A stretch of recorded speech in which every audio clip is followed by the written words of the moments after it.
Mes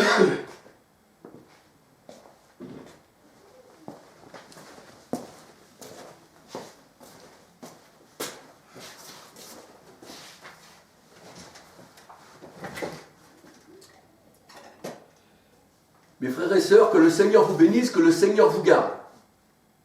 Aujourd'hui, je suis venu vous parler encore une fois du bon berger qui donne sa vie pour ses brebis.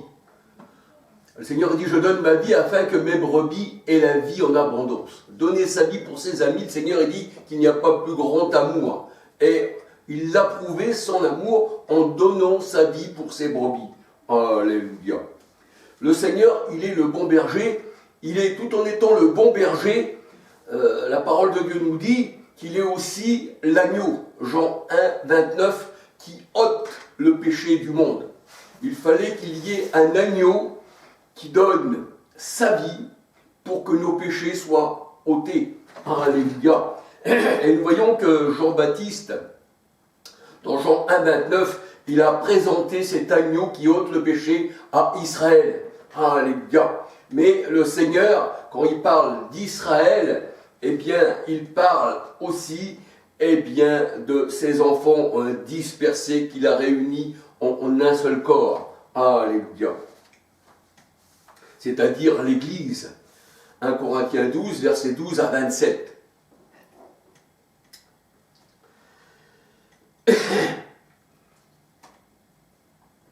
Alors, cet agneau qui est le Christ, qui est le Seigneur, qui est l'Éternel. Alléluia. Pour qui, on va dire, il a été, on va dire,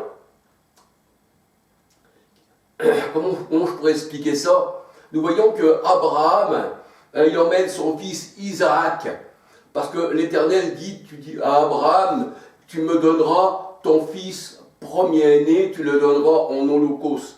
Et là, nous voyons dans la parole de Dieu qu'il y a Abraham, il vient pour offrir son fils Isaac. Et le Seigneur éternel l'arrête et lui dit, Abraham, ne porte pas la main sur l'enfant, Dieu se pourvoira pour l'holocauste. Il se pourvoira, c'est-à-dire pour Isaac, parce que Isaac, il est de la postérité d'Abraham. Alléluia. C'est son fils. Alléluia. Excusez-moi, je reviens dans une seconde. Alléluia.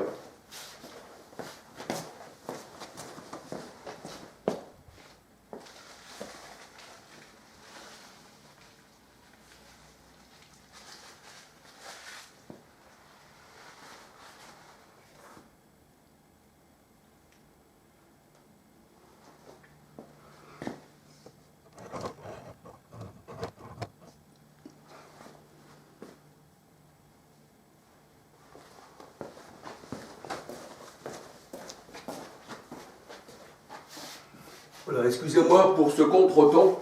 Alors, nous voyons que le Seigneur, dans la parole, nous dit que, à la place de... comment je vais dire ça? À la place d'Isaac, eh bien, le Seigneur dit qu'il se pourvoira pour l'agneau. Il se pourvoira pour le sacrifice. Et là, nous voyons que Isaac, bien sûr, c'est le fils d'Abraham. Et le Seigneur dit qu'il est venu en aide à la postérité d'Abraham. Alléluia. Donc cet agneau, eh bien, justement, a été donné pour la postérité d'Abraham. On voit que Isaac, il devait être donné en holocauste, mais là, Dieu se pourvoit. Laisse vivre l'enfant. Et Dieu se pourvoira pour l'agneau. Et là, nous voyons qu'il y a un bélier qui est pris par les cordes dans un buisson, et le buisson représente aussi, eh bien, le cœur de l'homme qui est comme un buisson d'épines, ça représente aussi l'homme, ça représente les épines, dans Nombre 33, verset 55. Et là, nous voyons qu'il y a, eh bien, cet agneau, on va dire, ce bélier, qui est pris par les cornes. Alléluia. Ça veut dire que Dieu se pourvoit lui-même en Jésus-Christ. 2 Corinthiens 5,19 nous dit car Dieu était en Christ. Et 1 Timothée 3,16 nous dit que Dieu a été manifesté dans la chair. Et Jésus, il est l'agneau. Et on voit dans Zacharie 11, verset 11-12, que l'Éternel a été vendu 30 pièces d'argent. Voici le prix auquel ils m'ont estimé, dit l'Éternel, 30 pièces d'argent.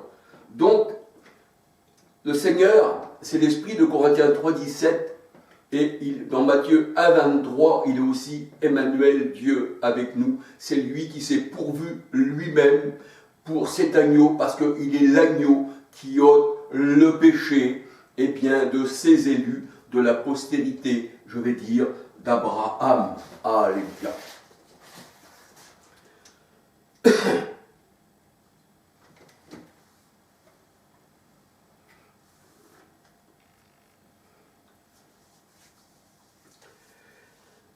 Alors, le Seigneur nous dit qu'il est l'agneau. La parole de Dieu nous dit que Yeshua est l'agneau qui ôte le péché du monde. Jean 1, 29. Et c'est ce que Jean-Baptiste disait. Il présentait le Seigneur comme l'agneau qui ôte le péché du monde. Jean 1, verset 31. Il est venu baptiser, c'est-à-dire Israël, tous ceux qui l'ont reçu, ont eu le pardon des péchés, tandis que les autres sont restés dans les ténèbres. Les ténèbres ne l'ont pas reçu. Et là, Jean-Baptiste présente le Seigneur comme l'agneau. Alléluia. L'agneau qui était prédestiné avant la fondation du monde. Et qui, à la fin des temps, est venu. Hébreux 1, verset 1, 2, 3. La fin des temps, c'était au temps du Christ. Alors, c'était l'agneau qui était prédestiné déjà pour la postérité, on va dire, d'Abraham. 1 Pierre 1, 18, 19, 20.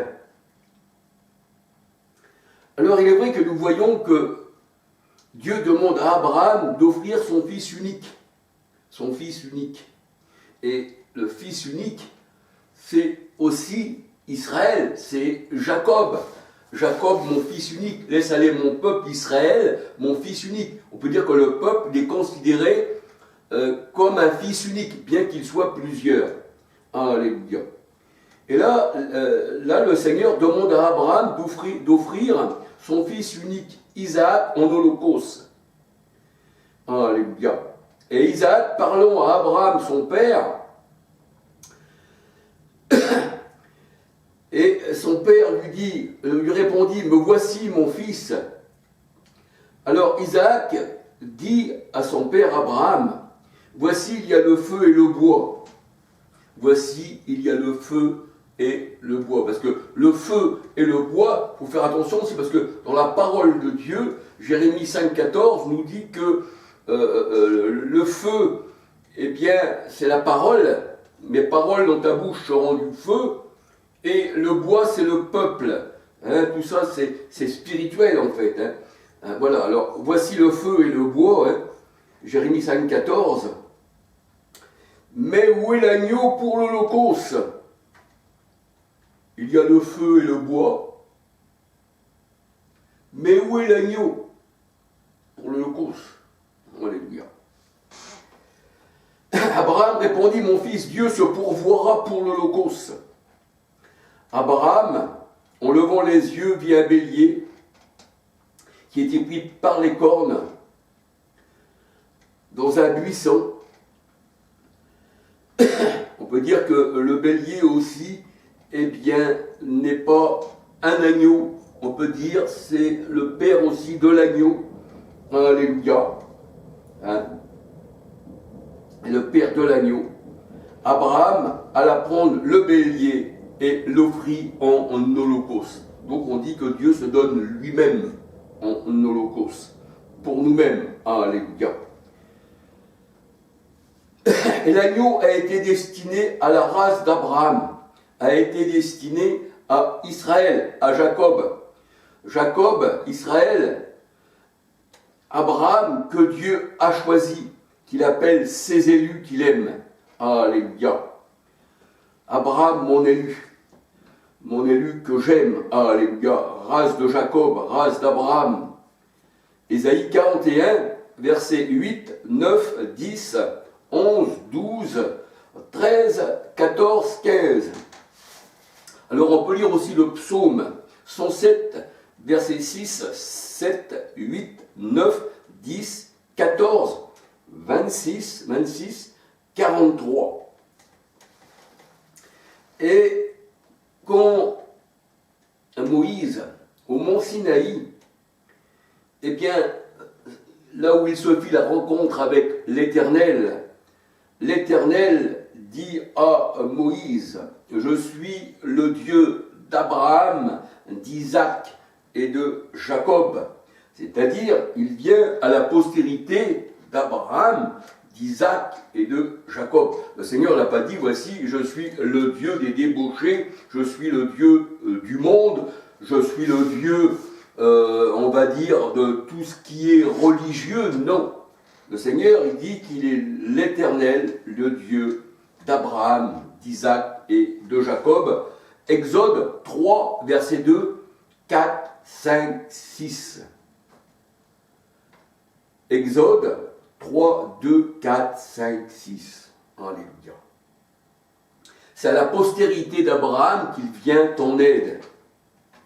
Cet agneau est venu pour justement, eh bien, prendre nos péchés afin que nous vivions. Alléluia. C'était Isaac qui devait être sur l'Holocauste.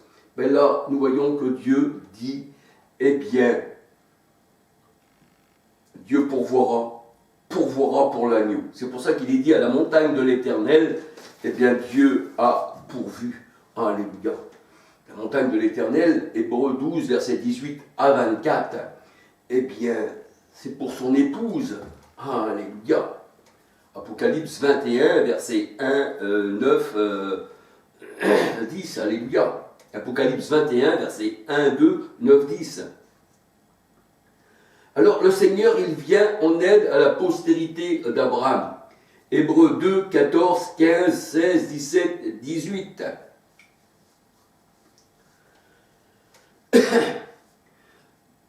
Il vient au premier-né. Alléluia. Tu me donneras ton fils que tu aimes, ton premier-né Isaac. C'est ce que disait le Seigneur. Tu me le donneras en holocauste. Mais là, le Seigneur avait mis Dieu.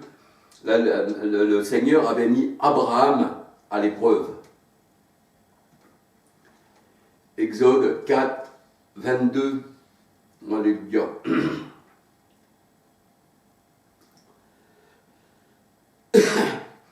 Les premiers-nés, c'est nous, bien sûr, c'est ce que le Seigneur nous dit. Nous sommes les premiers-nés. Exode 4, 22. Exode 13, verset 2. 15, Nombre 3, verset 13, Psaume 89, 27, Hébreux 12, 23. Alléluia. Alors, cet agneau n'a pas été donné, bien sûr, en holocauste. Comme le Seigneur dit, c'est à la postérité d'Abraham qui vient en aide. Et Abraham, nous savons qu'il était, eh bien, hébreu. Alléluia. On peut dire aussi juif, parce que c'est Judas, c'est juif. Alléluia. On peut dire aussi juif si on veut. Alléluia. Mais le Seigneur, il vient à la postérité d'Abraham, l'hébreu, mais il n'y a pas à la postérité du serpent. Genèse 3,15, il ne vient pas en aide à la postérité du serpent. Puisque nous voyons que le Vatican, Rome, l'Italie, la Louve romaine, et la Louve romaine est symbolisée, on l'appelle la Louve, pourquoi? Parce qu'elle est symbolisée par une louve aussi, Romus et Romulus, qui tête à la mamelle de la Louve romaine. Donc le Seigneur, il n'est pas venu, eh bien, pour la Trinité catholique qui n'existait pas au temps du Christ, il n'est pas venu pour toutes ces religions qui sont venues après. Alléluia. Bien que le Seigneur est venu aussi sauver ceux qui étaient dans les religions. Mais la religion par elle-même, le Seigneur, il dit tout le temps que mon Père Céleste n'a pas planté, sera déraciné. Donc on ne peut pas dire que le Seigneur est venu pour ceux qui sont religieux. Les pharisiens étaient religieux en tout égard. Ils se disaient être de Dieu, mais le Seigneur dit vous avez pour père le diable. Ben, nous sommes des enfants d'Abraham, mais non, le Seigneur dit vous êtes des enfants de la chair. Et vous ne comprenez pas mes paroles. Pourquoi? Parce que mes paroles sont spirituelles, mais vous, vous êtes charnels. Et en étant charnel, vous luttez contre l'esprit. Acte 7, 51. Vous vous opposez à l'esprit, parce que la chair est contraire à l'esprit. Alléluia. Alors, je veux dire, cet agneau n'a pas été donné pour justement les religieux, non. On voit que l'Égypte, ceux qui étaient en Égypte, eh bien, il fallait que le sang de l'agneau soit posé sur les linteaux, on va dire sur les linteaux des cœurs. Et on voit que quand il y avait le sang sur les linteaux, le sang de l'agneau sur les linteaux, eh bien, tous ceux qui avaient obéi, qui avaient reçu ce sang, parce que le sang nous purifie de tout péché, alléluia, le sang de l'agneau, le sang du Christ, eh bien, on voit que tous ceux qui avaient accepté ce sang, et le sang c'est la vie, il faut le dire, le sang c'est la vie, dans Lévitique, le sang c'est la vie. Le Seigneur dit, le sang c'est la vie. Et on voit que tous ceux qui avaient accepté ce sang, eh bien, la parole de Dieu a dit, le destructeur passa outre. C'est ça la Pâque, ça veut dire passer outre. Le mot Pâque veut dire passer au-dessus. Et Christ, notre Pâque, a été immolé. Alléluia. Et on voit que là, eh bien, en Égypte, tous ceux qui avaient accepté le sang du Christ, eh bien, l'Éternel passait outre. Parce que c'est lui le destructeur, en fait. Alléluia. Il passait outre. Mais tous les premiers-nés d'Égypte qui n'avaient pas accepté ce sang, eh bien, sont morts. Alléluia. Ils sont morts. Pourquoi? Parce que le Seigneur ne vient pas en aide à ceux qui sont destinés, eh bien, à être détruits. Alléluia. Il ne vient pas en aide, le Seigneur. Il n'est pas venu en aide à l'Égypte, la maison de servitude, qui est appelée Agar, Galates 4, 21 à 31, qui est la chair, et pourtant qui était la femme, on va dire, qui n'était pas la femme légitime d'Abraham, qu'on appelle la chair. La femme légitime, c'est Sarah, qui est notre mère, Galates 4, 26. Alléluia. Alors, il est vrai que cet agneau, eh bien, même en Égypte, les Égyptiens qui ne l'ont pas reçu, eh bien, sont morts. Ils ont même lutté contre les enfants de Dieu qui ont reçu ce sang de l'agneau. Alléluia. Donc le Seigneur ne vient pas en aide au Vatican, ne vient pas en aide aux assemblées de Dieu, ne vient pas en aide aux musulmans, et ne vient pas en aide, je veux dire, à toutes ces religions que le Seigneur n'a pas plantées. Alléluia. Mais il vient en aide à la postérité d'Abraham, c'est ce qu'il nous dit. Alléluia. Et on peut dire que tous ces religieux demeurent dans leur péché. Le Seigneur ne leur a pas ôté, on va dire, le péché. Il est l'agneau qui ôte le péché du monde. Oui, alléluia. Nous faisions partie du monde. Le Seigneur a dit, c'est ce que vous étiez comme le monde. La Bible dit que le monde ne l'a pas reçu.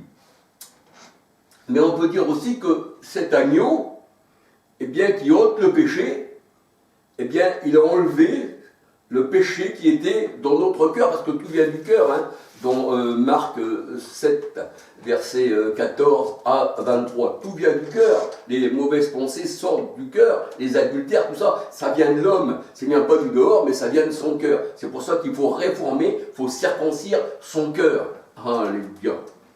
Et là, eh bien, on voit que ces religieux, au lieu qu'ils ont reçu l'agneau qui ôte le péché du monde, au contraire, ils font un grand péché en mariant les homosexuels, en étant pédophiles, en faisant des choses abominables. Alors le Seigneur n'est pas venu dans ces religions, parmi ces faux chrétiens, ceux qui se disent du Seigneur. Il n'est pas venu, le Seigneur, là. Il n'est pas venu. C'est pour ça qu'il dit sortez du milieu d'eux, afin de ne pas participer à leur péché. Parce que pourquoi? Si le Seigneur, l'agneau, était rentré vers eux, qu'ils avaient reçu le sang, ce sang, hein, comme en Égypte, eh bien, le Seigneur passerait outre. Mais là, le Seigneur a dit, leur péché demeure. Pourquoi? Parce qu'ils n'ont pas reçu cet agneau qui ôte le péché.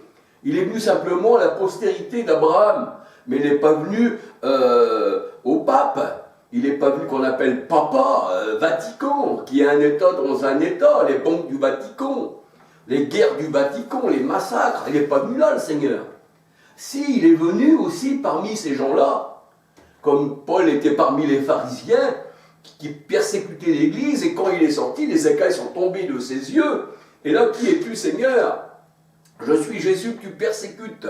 Et les yeux de Paul, eh bien, il est tombé des écailles et il voyait clair par la suite, spirituellement. Mais tant que tu es dans une religion, l'agneau n'est pas pour toi. L'agneau, il est pour la postérité d'Abraham. Je suis le Dieu d'Abraham, d'Isaac et de Jacob. Mais le Seigneur, il n'a pas dit, je suis le Dieu des catholiques, je suis le Dieu des protestants, qui protestent même contre Dieu, je suis le Dieu des évangélistes, anabaptistes, je suis le Dieu des mormons, je suis le Dieu de toute religion qui arrive et qui n'existait pas en mon temps, qui dit le Seigneur, hein, parce que tout le temps que mon Père n'a pas planté sera déraciné. Et nous voyons que les disciples du Seigneur étaient quand même sauvés, parce que cet agneau était venu pour eux. Il était venu pour la postérité d'Abraham, d'Isaac et de Jacob. Exode 3, versets 2, 4, 5, 6.